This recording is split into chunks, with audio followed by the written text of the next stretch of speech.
It's as if everyone just wants to say, yeah, LeBron had a trash squad, but they never ever talk about how the management, ruined it. And today we dissect the Cleveland Cavaliers from 2003 to 2010 and what basically led LeBron to leave for Miami. But first, let's realize the roster that was basically left for LeBron to enter as soon as he got drafted. Carlos Boozer, Terry Brown, Ricky Davis, I can't pronounce that, Dob, Cedranus Ilgauskas, Jermaine Jones, Chris Meme, Darius Miles, Milt Palakano, Smush Parker, who was most famous for literally playing with Kobe, Michael Stewart, and Jawan Wagner. And that means that the first pick in the 2003 NBA draft goes to the Cleveland Cavaliers.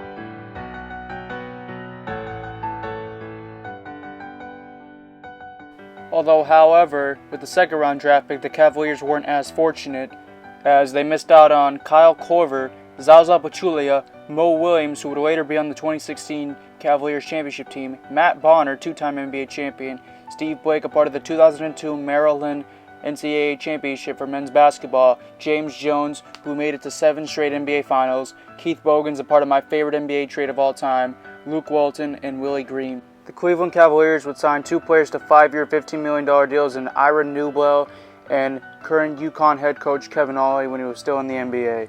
The Cleveland Cavaliers would trade Jermaine Jones to the Boston Celtics for J.R. Bremer, Bruno Sundove, and a conditional second-round draft pick later used on Ryan Gomes.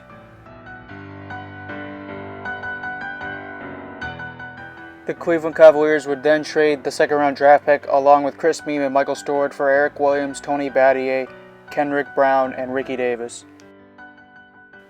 Then trade Darius Miles to the Portland Trail Blazers for Jeff McInnes and Ruben Boatmai. And in the 2004 NBA expansion draft, the Cleveland Cavaliers lost Jason Kapono to the Charlotte Bobcats.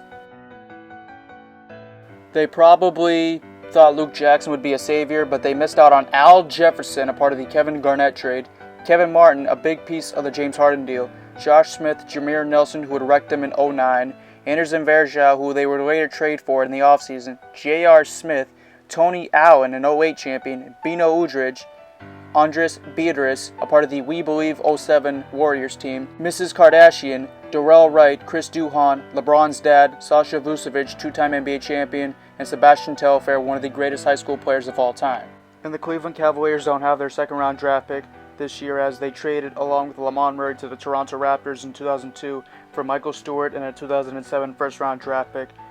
But realistically, they did miss out on Trevor Ariza. I would justify it if they didn't trade it to the Bobcats for Sasha Pavlovic. In the offseason, saw the Cavaliers trade Kendrick Brown and Kevin Ollie to the Philadelphia 76ers for Eric Snow, and then make a trade with the Orlando Magic for Tony Battier and 2 second-round draft picks to acquire Drew Gooden, Stephen Hunter, and Anderson Varejao, which I did cover in my Orlando Magic video. They would allow Carlos Boozer as a restricted free agent to walk in free agency to the Utah Jazz, but tried to make up for it by signing Robert Taylor, Scott Williams, and Lucarius Harris. And the Cavaliers would trade their 2007 first-round draft pick and to remove the protection of the 2005 to the Celtics for Jerry Welsh. Then Gordon Gunn made the worst mistake he could, selling off his team to none other Dan and Gilbert. A month later, Paul Silas was fired and replaced by interim head coach Brendan Malone.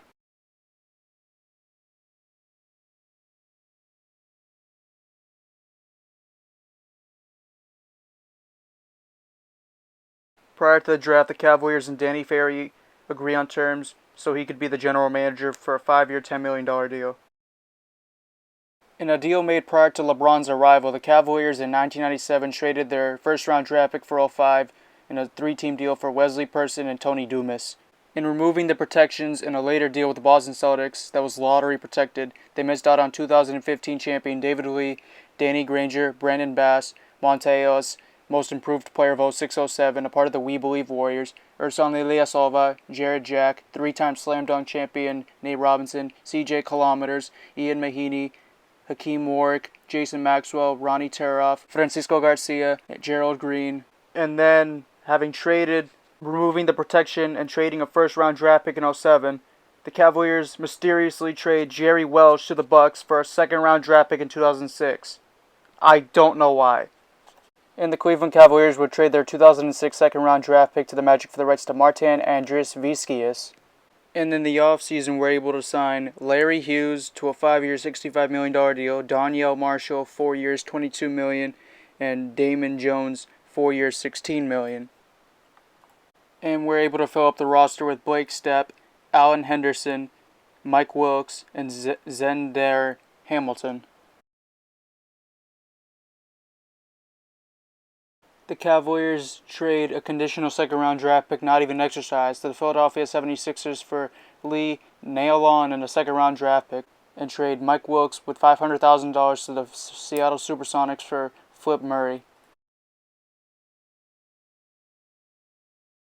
Shannon Brown was a decent selection, but was still taken ahead of P.J. Tucker and Steve Novak, along with Jordan Farmar, who would be his future teammate in LA. In a draft pick acquired from a trade, they'd select Daniel Gibson, but could have had Paul Millsap or Liam Poe. Undrafted was Lua Matson, Jose Barea, Chris Copeland, who was involved in a stabbing accident, and C.J. Watson.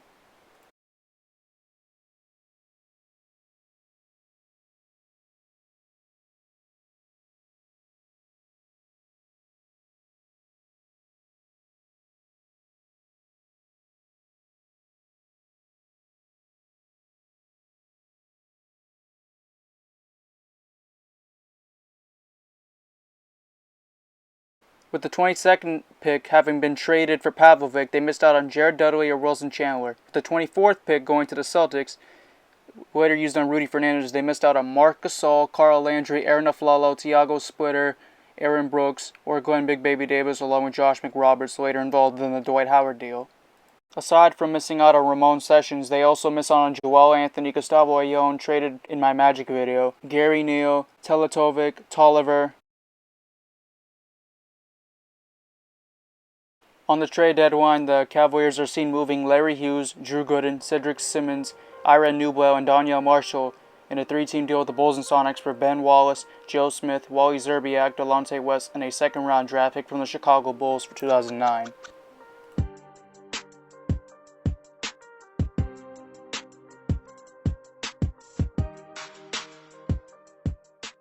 On draft night, the Cavaliers are seen taking J.J. Hickson with the 19th pick, but missed out on DeAndre Jordan, George Hill, Serge Ibaka, Nicholas Batum, Goran Dragic, Ryan Anderson, Courtney Lee, Mario Chalmers, Kosta Koufos, and Lou Abba-Amute, along with Omer Ashchik, Petkovic, Darrell Arthur, and Alexis Ajinja.